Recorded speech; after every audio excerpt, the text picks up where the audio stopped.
for watching Jody's Corner, my favorite. Thank you so much.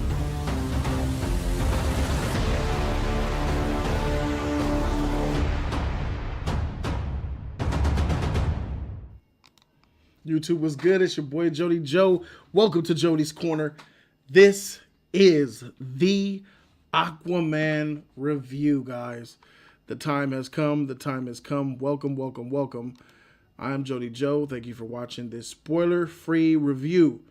Spoiler-free. I just got back from seeing the Aquaman film with J3 and HT3, the homies, two members of the Just Us League. And we got to see the early release for Amazon Prime. If you guys didn't know, through the Atom app, Amazon Prime members got to see it a week earlier, and that was today. We still plan on going to go see it in IMAX next week, as paid for by Brandon Bobo. Shout out to you. And ODB. Shout out to you guys. So, Aquaman, spoiler free. This is what we're going to do. We're going to go in and break this film down character by character without trying to reveal anything. I really want to keep stuff on the hush hush for you guys. And a lot of you guys have been waiting for this particular review. Not trying to, toot my own horn, but a lot of people want to know what Jody Joe think about this DC movie, because it's on a lot of people's radar. And a lot of people want to know what it is, because the reviews have been kind of like, in a good light, but kind of like there's people hating on this movie or something. So I wanted to find out for myself, like, is this movie everything that people are saying it is, or is it more? So let's go ahead and begin. So first thing we're going to start off, as you guys see on the screen, Arthur Curry, played by Jason Momoa. I think that he does his best work in any film that I've seen him in. I haven't watched the television show Frontier, but he does an amazing job as Aquaman. He is the Aquaman that I embrace now. I accept him. That woohoo rocker style type of thing. Didn't really like that for Aquaman, because Aquaman is a different type of character than that. And he brings a lot of himself, Jason Momoa does, to the role. But in this film, it showed a lot of that Yahoo! And what I really liked is that it showed a lot of his culture. His Samoan heritage was in this film. And I don't know if some of you guys seen the world premiere that was in Hollywood a couple of days ago, but they were doing the hookah, or whatever they call it. The little tribal stuff on the red carpet. I thought it was beautiful. It was dope seeing everybody get together and do their culture and put that out there for the world to see. And there was some form of that in this film. So I think it's dope that he was able to just be himself and bring some of himself to the role. Now, was it all the way Justice League Yahoo? Nah, they toned that down a little bit. I can't remember his name. Was it Bill Crenshaw? One of my subscribers, someone that was on Discord, was really worried about this Aquaman, about him being too loose. And, that was a worry. But I would say in the second half of this movie, well, the third act of this movie, once he puts that suit on, he is a completely different character. Like, throughout the film, you get the sense that he's this fun-loving, don't care, I'll do the right thing, but I'm not a dun-da-da-da Superman type of guy. And towards the and that was okay for me. I think it was done well. I bought it. It wasn't too broy, hey bro, yo. It wasn't too much of that. It was okay. It was very tolerable. He was charming and charismatic in the role. I bought into him. In the third act of this movie, he comes into form. As soon as that King of Atlantis costume hits his skin, he does a transformation. And that was like, I was just shocked. James Wan and Jason Momoa, he has a traditional King of Atlantis Aquaman within him. And he bring that out in this movie. So that's just going to let you guys be at ease with that. Some of you guys were worried about that. But overall, I really liked the way that he played his character. I bought into him. He wasn't a hugely fleshed out character, but I still bought into who he was. And I'm down with this, man. I can't wait to see a sequel, if there will be one. I can't wait to see him in other movies, if he will be in them. I really liked Arthur Curry and Jason Momoa. He did a solid job, and he is now our Aquaman, thanks to James Wan and the magical hands of other people. Shout out to Geoff Johns as well. So let's go ahead and switch paces and change the next character. Let's talk about Mira, yo. Princess Mira. Now, we seen her in, the first time we seen her was in Batman Justice League? Batman vs. Superman? Justice League. She might have been in Batman vs. Superman, if I'm remembering correct. I remember seeing like a little scene of her, but she was definitely in Justice League. You saw her there.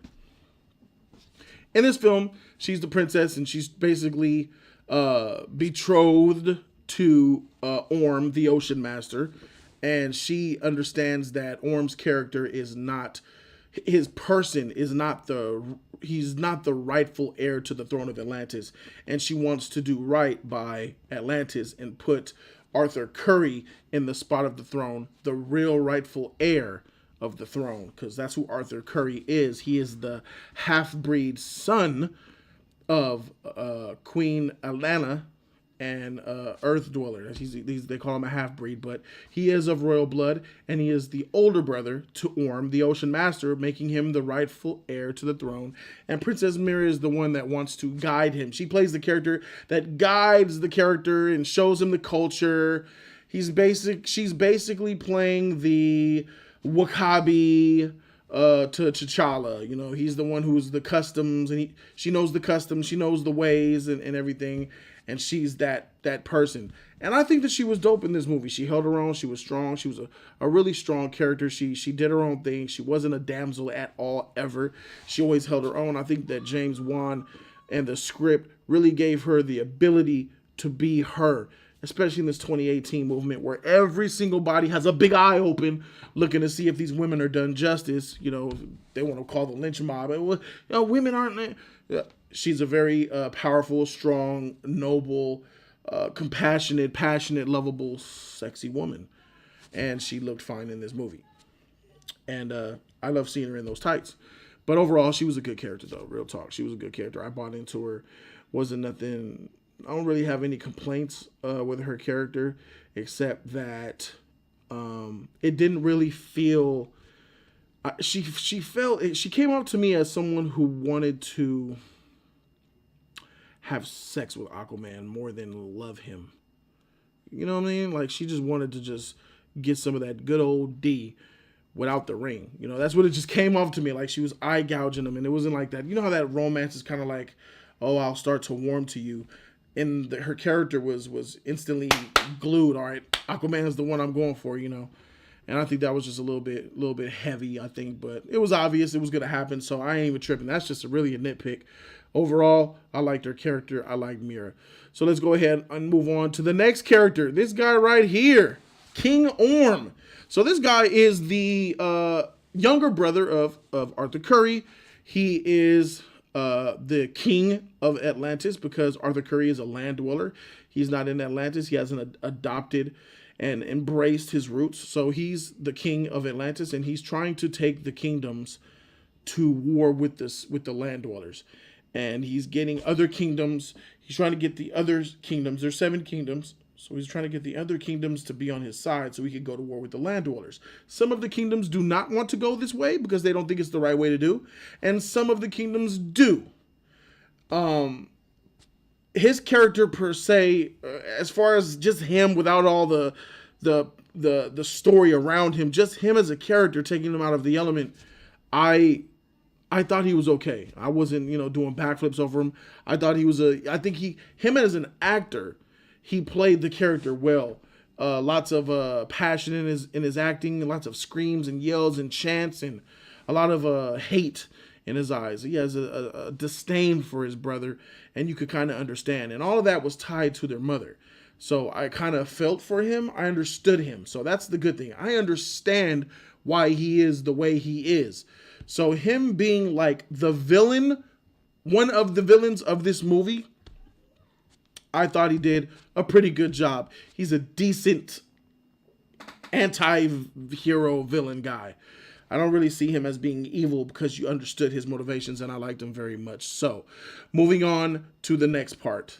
Now, this is where things get pretty darn bad, in my opinion, because this guy right here, Black Manta, Everybody was excited for him, right? Well, I wasn't. At least after 30 minutes of seeing this movie. I was hyped before, but 30 minutes later, gone. This character right here, let me talk about the actor playing this character first. The actor playing this character, the best way I could describe him is, you know, as you're watching the film, he's an actor remembering his lines, playing a character. He did not embody his character. He did not embody the role. He was wooden. His acting came off cheesy, though he was overdoing it. He was a bad casting choice for the role of Black Manta. In my opinion, he was the weakest actor in this film. In my opinion, he was the weakest character in this film. Black Manta was a huge disappointment in my eyes. He was a cheesy freaking villain, and when you dissect him, he doesn't make much sense. His character in this film was nagging to me. He shouldn't have been in this movie because of the way they chose to write his character, the ties that he had to the story. The beginning of it between his immediate origin was great. I liked it and I enjoyed it. I don't think it was executed well enough, but I got the grasp of what his origin was about. Everything after that was pure annoyance. They just shoved him into the plot when he needed to pop up. They shoved him into the story when he needed to show up. And I just really didn't like his presence. I was liking the flow of the film. Every time he showed up, I'm kind of like, oh God, here's this guy. Impress me. Do something. And he had some really good exchanges, battles with Aquaman and stuff like that. But that's the problem. I'm not going to get into any spoilers, but I really did not like this character, Black Manta. In my opinion, he was garbage. And that's just the way I feel about it. Let's go ahead and move on because I already gave him too much of my time. Now let's get on to that. Oh, Queen Atlanta. Now, a lot of people think Mira is a baddie, and she definitely is. And raw prettiness. She's more prettier than Queen Atlanta, more than Nicole Kidman. She's more prettier, yeah, Amber Heard is. But if you ask me who would I take between a 50-something-year-old, maybe, Nicole Kidman, or a 30-something-year-old Amber Heard, I'm rolling with my girl Nicole Kidman in Queen Atlanta. She was gorgeous in this movie. There's a difference between pretty, fine, sexy, and beautiful. Those are all different. They're all mean I like you and I think you look good, but the best word to describe her is, I'm gonna give her 2 words in this movie. She was courageously beautiful. That's Queen Atlanta in this film. She, as a character, Queen Atlanta, was even more impactful to the film and meaningful to the film than Mira. The whole story kind of leads back to her. Even scenes that she's not in, even parts of the film that she's not in, her impact, her presence, her character lingers on inside it. It's all throughout this film. She's love. She is an amazingly powerful woman. And I don't mean just from her strength. I mean her love, her character, her passion. She's a warrior. She reminds me of a freaking Amazon. She's tough, man. That's how you do a freaking lead. She could have been a lead. She wasn't a lead, but that's a great freaking character right there. Queen Atlanta, balls up, cock down. Wait, balls down, cock up. There we go. For her, 100. I give her an A+. I loved her in this movie. I didn't get enough of her. But every time you got her, you was like, it's you. She was easy on the eyes, not because she was beautiful, because her costume was dope. The hair, even when she was gritty looking and bloody, she still was who she was, this loving, uncorruptible soul. I really liked her character in this movie. She was my favorite character in this movie by far. So I think that she did an amazing job. Nicole Kidman, she acted her brains out with this role. She needs to do more superhero roles, in my opinion. A lot of top-notch directors and a lot of top-notch actors are coming down from their pedestals and are acknowledging superhero movies are here and they're here to stay for at least a while. And they're coming down and they're taking these roles. And I'm glad Nicole Kidman did that because it might open the gates for more A-list actors to come down and play some of these superhero movies, because all it does is put big dollar signs in their bank accounts and more warm memories in our hearts from seeing these movies. Shout out to Nicole Kidman. I definitely loved her in this movie. Moving on. My man Volko. What can I say about Volko? I'll be honest. Every time I see this fool Volko in this movie, I think about, I could squash you like a bug right now. I think about him putting his finger in the what was it? The mashed potatoes at Spider-Man's Christmas little dinner, and I made not yet. He's like, bruh, this nigga's, first of all, he's Norman Osborn, but that's the first thing I think about. But once you kind of, and I never got over it, but once you kind of like, okay, I get it. He reminds me of Norman Osborn. Him as Volko, his character wasn't that prevalent in the film, but his, if I could compare him to another character in another superhero film, let's go to Black Panther. Do you remember Black Panther and Zuri? Forrest Whitaker's character, the one who, knows the culture, guides T'Challa, gives him knowledge and info, close to the king, close to the heritage, and knows the rules of the histories of Wakanda. Well, that's exactly who Volko is. He trains Aquaman from a young lad up into the point where he just is cast out and he doesn't come back to Atlantis, but he instills what a king is or what a good man is within Arthur Curry. So Arthur Curry does have his land father, but he also has somewhat of another father in Atlantis, that being in Volko. Thought he was a bad guy. Maybe he is, maybe he's not, but he's definitely a good character. Wish I saw more of him. Willem Dafoe, he did a great job. He's a great actor. He's a great character actor. I liked him as Volko. So that's basically the character by character breakdown. Now I want to go back to the overall synopsis of the film, right? The overall gist of the film. Got to take the brother out, take over the throne, become Aquaman, get the trident, become who you are. I get that. That's the story. We all knew that from the trailers. There's no spoilers there. Overall, how I felt about this film, I think that the eye candy of this film is through the freaking roof. Y'all thought Infinity War and Civil War gave you eye candy. The eye candy you get in Aquaman trumps both of those movies. The shots that James Wan gets in this film is breathtaking. No, he didn't do no Zack Snyder type of action.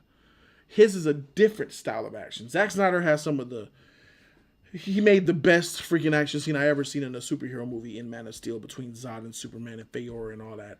That was dope. That's on a grand scale, But these action scenes that he got were so tangible to reality. Like, you see that these characters are doing these stunts. You see that these characters are. And even when they might not be, the CG and the execution and the camera work is so pristine, you barely notice, if at all.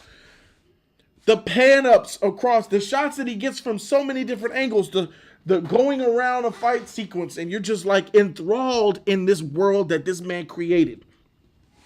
The set pieces, the design, the costumes. The costume designer for this film needs to be Oscar nominated. And I ain't even joking. Because that costume right there that you see on your screen from that man Aquaman, when you see it in the movie, the freaking posters don't do it justice. The trailer don't do it justice. When you see him in this mother freaking suit, the greatest looking, best looking superhero suit I ever seen on film. You really appreciate costume design. Ocean Master's costume was lit. Mira's, Atlanta's, the costume design of regular Atlantean soldiers, the set pieces, the back ocean, water, oceanic scenery, the ships, the seahorses, the creatures, the water, the talking, the hair as it floats in the water, all the little fine things. He paid really close attention to the details, to like, what would it be like if I was in water talking and shit? How would I move? How would my hair move? Would my eyes kind of glaze? Would they squint? All of these little questions, I believe, I know that he asked himself and he addressed them accordingly. I bought the whole entire way he set this film up. The MVP of this movie is hands down James Wan. Congratulations, James Wan, man. You freaking did your shit on this, bro. Your direction was the best part of this movie. Your direction saved this movie and put it into a slot that without you, it wouldn't have been. The cinematography was fantastic. I just was getting bombarded with eye candy scene after eye candy scene. Now, a lot of people get fooled and because of eye candy CG. Nah, seeing someone throw a punch and a kick, yeah, that's fine to look at and all. But the scenery, he paid attention to the scenery. You were getting your mind blown at just looking at a grand... Thank you. He did a lot of wide shots. Lot of big open shots so you could see the world. He puts you in that world. He explored Atlantis beautifully. James Wan, you are a visual savant. The visuals in here are just pristine. The colors are popping. I was impressed by this movie. This was a big 2 hour and 20 minute piece of art. That's what this film is. James Wan, you did your shit. The way you executed the action was top notch.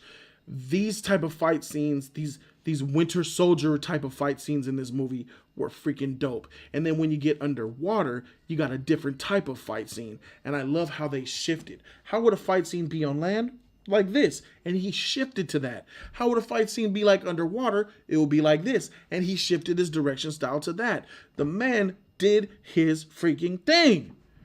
I can't give him enough praise, but I guess I gotta stop there because I'm freaking starting to suck his cock, it feels like. Moving on. I think that Dolph Lundgren's character, he played Mira's father. He was one of the kings of the Seven Realms who was being courted by Orm to help join him to take over Atlantis and then go to war with the land dwellers. His character, he was pretty darn good. That's the best I've seen Dolph Lundgren in a film. I think that's the most I've seen Dolph Lundgren in a film outside of a Dolph Lundgren starred film. He had a lot of dialogue and he did his thing, man. He really did his thing. Dolph Lundgren's back, y'all. He was in that Creed 2. Now he's in this one. 2018 is a great year for Dolph Lundgren. Keep going, bro. I liked his character. I liked that he was a strong, powerful man, but he was wise. He wasn't a barbarian, even though it's easy to judge him as one. He had some sense, and I really liked his character. He wasn't a bad character. It wasn't a deep character, but I liked his character. It's just more like in this film, right? So, and you got a couple of glimpses, into the other seven kingdoms. Now, Aquaman's father. A lot of you guys know him as the bounty hunter from Star Wars.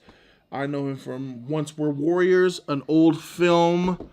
It's called Once We're Warriors, where he plays an abusive father. In this film, he's a good guy. There's a really strong, powerful message here between him and Atlanta. Him and his woman, his wife. That love is real. That bond is real. He's a loving man, open-hearted man, and you kind of get the idea that, yeah, I get why Atlanta fell for you, man. You're a good dude. There is a connection from the beginning of the film that they put into the plot. They put a little pepper, little Easter egg in the plot in the beginning of the film, and it all ties all the way back down to the end of the film. And I said, you better show this at the end of this film. And that's exactly what they did. So that was emotional. That was beautiful to see. I liked it. And I thought his character was great, man. This is just the supporting cast in this movie was great. Everybody did a great job in this movie as far as actors go, besides Black Manta's character and the actor for all I'm concerned. That's just where I'm at with it. So now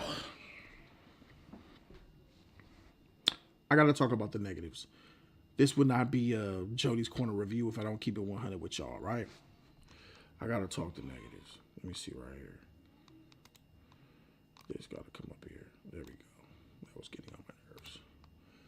Gotta talk the negatives. There's some negatives in this film.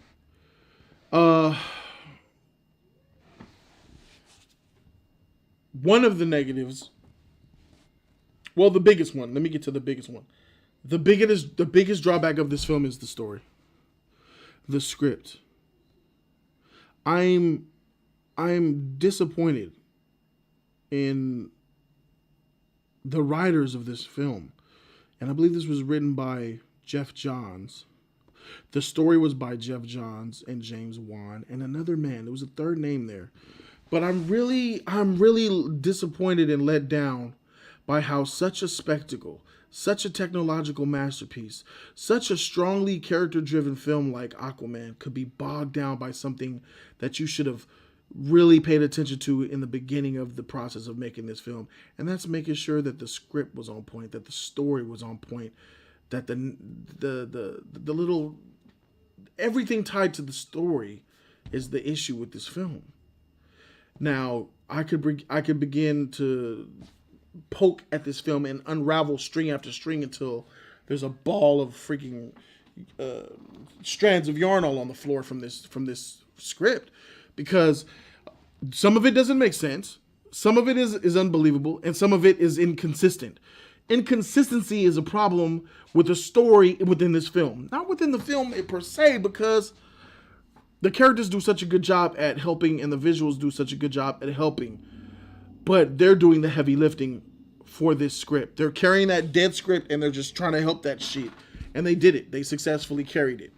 But it stuck out, man. That is bogging this motherfucking film down. And it's a shame that such a film like this that could have been such a grand slam was bogged down by something so basic that you needed to, that's the first box you should check before you're even pursuing this film. The script was weak. The story was weak. There were some plots. There were some points in it that sped up too fast, too slow. Now, the editing of this film is another gripe. Some of the editing in here was kind of off to me. The way that scenes transitioned was kind of off to me. It really feels like there's a lot of deleted scenes from this movie, because it'll go from one scene on land, and next thing you know, you're in the ocean, and the next thing you know, you're in the desert, and the next thing you know, you're back. The way that it was transitioning was going too fast. I think it should have slowed down in some spots and sped up in others. I really think they could have. I think they should have stretched this movie out another 10 minutes to 2.5 hours and given us better transitions between mini climaxes within the story. I don't want to give anything away, but you'll start to feel some type of way when you notice how the dynamic of a scene of a scene changes when it goes to another, and then you're scratching your head like, wait, we're already at this point, but wait, we covered a lot of ground in such a short amount of time. Should we slow down? So it's a lot of that. The pacing and consistency is an issue, and it's an issue tied to the story, tied to the script, right? So another gripe that I have with this film is that they didn't show enough of the Seven Kingdoms. We know there's 7 kingdoms. They showed glimpses of them in the third act. And then once I saw a certain clan type people, I'm like, whoa, you should have explored these guys a little bit more. I understand it's only a 2-hour and 20-minute movie. Wish you would have pumped it to 2 hours 30, 2 hours 35, and give us the full scale.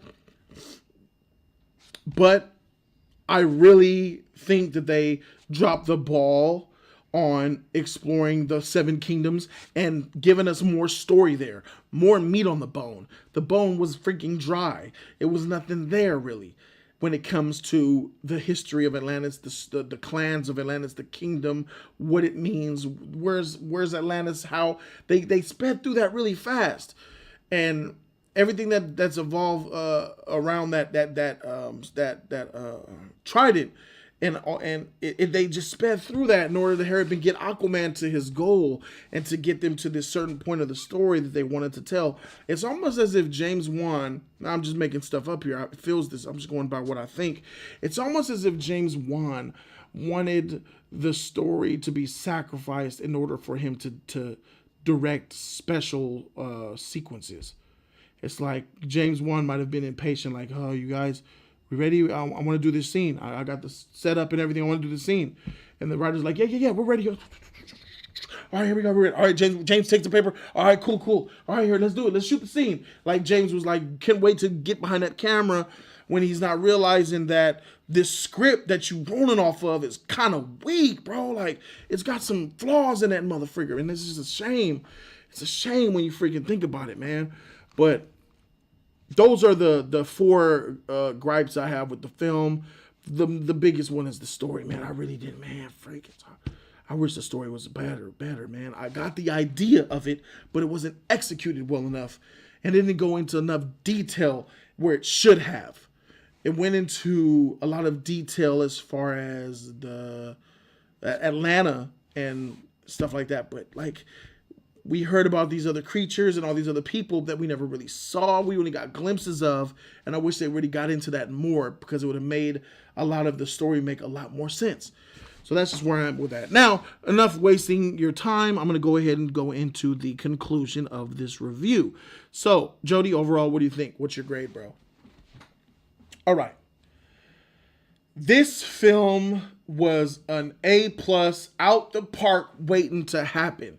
But from the direction to the action to the cinematography to the fighting to the just all jaw-dropping action sequences to the characters to the climax scene. The third act was where everything exploded, by the way. The third act is where stuff pops off in a big way, bruh.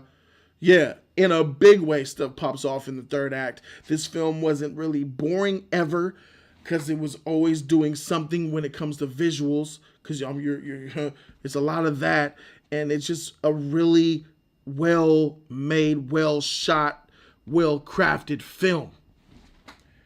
It's just not the best written one. And that's what kind of bogs the grade down for me, man. And overall, I think that there's something going on, because I don't see what everybody's saying about these Rotten Tomato scores. I don't really understand what the YouTube community's talking about. Giving them C's and, C-, barely fresh, C+.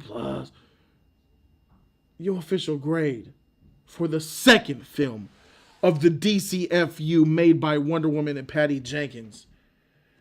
Wonder Woman, Aquaman, Shazam. That's the freaking 3 films of the new era of the DC, and this one didn't disappoint. I give this film an A-.